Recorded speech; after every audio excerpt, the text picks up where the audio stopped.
April 4th, 2019, Thursday of the fourth week of Lent.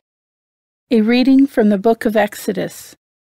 The Lord said to Moses, "Go down at once to your people, whom you brought out of the land of Egypt, for they have become depraved. They have soon turned aside from the way I pointed out to them, making for themselves a molten calf and worshipping it, sacrificing to it and crying out, 'This is your God, O Israel, who brought you out of the land of Egypt.' The Lord said to Moses, 'I see how stiff-necked this people is. Let me alone, then, that my wrath may blaze up against them to consume them. Then I will make of you a great nation.' But Moses implored the Lord, his God, saying, 'Why, O Lord, should your wrath blaze up against your own people, whom you brought out of the land of Egypt with such great power and with so strong a hand?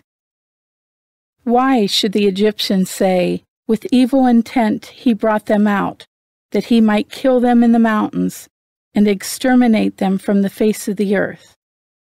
Let your blazing wrath die down. Relent in punishing your people.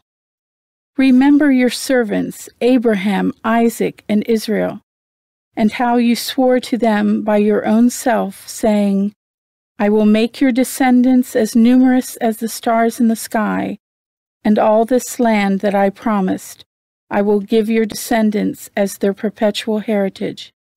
So the Lord relented in the punishment he had threatened to inflict on his people." The word of the Lord. The response is, "Remember us, O Lord, as you favor your people." Our fathers made a calf in Horeb and adored a molten image. They exchanged their glory for the image of a grass-eating bullock. Remember us, O Lord, as you favor your people. They forgot the God who had saved them, who had done great deeds in Egypt, wondrous deeds in the land of Ham, terrible things at the Red Sea. Remember us, O Lord, as you favor your people. Then he spoke of exterminating them, but Moses, his chosen one, withstood him in the breach to turn back his destructive wrath. Remember us, O Lord, as you favor your people.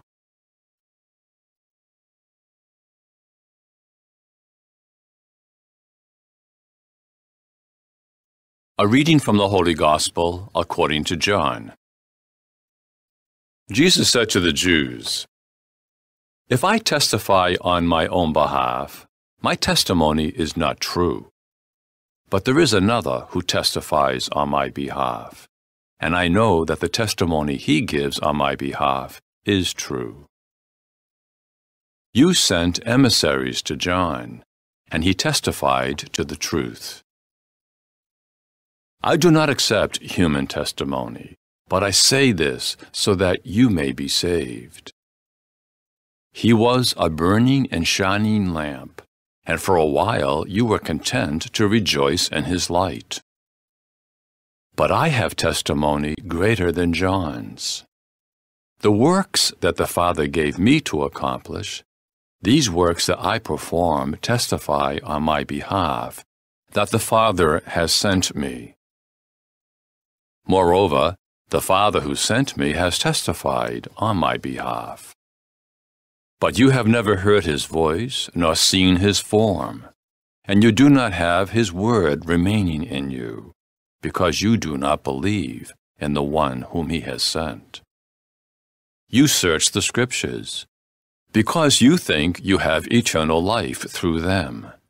Even they testify on my behalf. But you do not want to come to me to have life.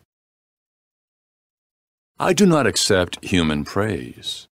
Moreover, I know that you do not have the love of God in you. I came in the name of my Father, but you do not accept me.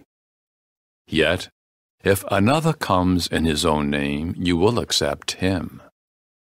How can you believe when you accept praise from one another, and do not seek the praise that comes from the only God? Do not think that I will accuse you before the Father. The one who will accuse you is Moses, in whom you have placed your hope.